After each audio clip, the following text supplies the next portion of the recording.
বন্ধুসকল মাছ মাংসত অকমান মছলা নহলে আমাৰ নিশ্চয় ভাল নালাগে আমি বেছিভাগ লোকে মছলাযুক্ত খাদ্য খাই ভাল পাওঁ আৰু এই মছলাসমূহ আমি বজাৰৰ পৰা বিভিন্ন ব্ৰ্যান্ডৰ কিনো কিন্তু বজাৰৰ পৰা আনা এই মছলাসমূহ খাওঁতে আমি সাৱধান হ'বৰ সময় হ'ল কাৰণ এই মছলাসমূহ হ'ব পাৰে আপোনাৰ কেঞ্চাৰৰ কাৰণ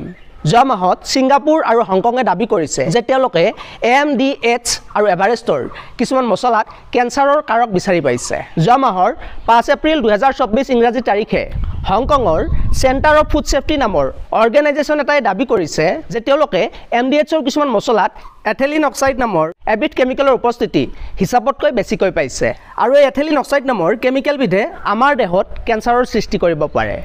International Agency for Research on Cancer গৱেষণা মতে ethylene oxide is classified as group 1 carcinogen অৰ্থাৎ এথিলিন অক্সাইডক কেঞ্চাৰৰ কাৰক গ্ৰুপ 1ত ধৰা হৈছে এথিলিন অক্সাইড প্ৰধানকৈ পেষ্টিসাইড বা ষ্টেৰিলাইজিং এজেন্ট হিচাপে ব্যৱহাৰ কৰা হয় অৰ্থাৎ এথিলিন অক্সাইড কীটনাশক বা মেডিকেলৰ ইকুইপমেন্ট পৰিষ্কাৰ কৰাৰ বাবে ব্যৱহাৰ কৰা হয়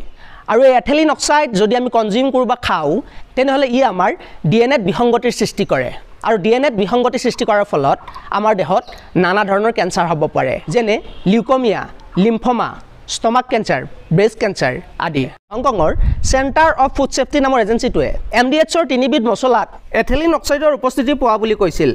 এই মছলা কেবিধ হ'ল মাদ্ৰাছ কাৰি মছলা সাম্বাৰ মছলা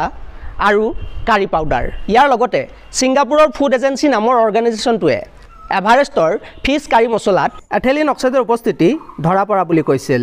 আৰু এইবোৰ কাৰণতে হংকং আৰু ছিংগাপুৰত এই মছলাসমূহ ৰিকল কৰিছে বা বন্ধ কৰিছে আৰু হংকং আৰু ছিংগাপুৰৰ এই অভিযোগৰ পিছত ভাৰত চৰকাৰে ইণ্ডিয়ান স্পাইচ বৰ্ডক এই বিষয়ে ইনভেষ্টিগেশ্যন কৰিবলৈ আদেশ দিছে আৰু ভাৰত চৰকাৰে উক্ত মছলাকেইটাৰ উপৰিও অন্য মছলাসমূহ পৰীক্ষা কৰিবলৈ নিৰ্দেশ দিছে আৰু ইণ্ডিয়ান স্পাইচ বৰ্ডে ঘোষণা কৰিছে যে ইতিমধ্যে তেওঁলোকে এই বিষয়ে ইনভেষ্টিগেশ্যন কৰিবলৈ আৰম্ভ কৰিছে আৰু বিভিন্ন ধৰণৰ মছলা চেম্পলসমূহ ইতিমধ্যে তেওঁলোকে লেবলৈ পঠাইছে আৰু এই স্পাইচৰ ৰিপৰ্টটো ওলোৱালৈ আমাক কেইদিনমান সময়ৰ প্ৰয়োজন হ'ব গতিকে বন্ধুসকল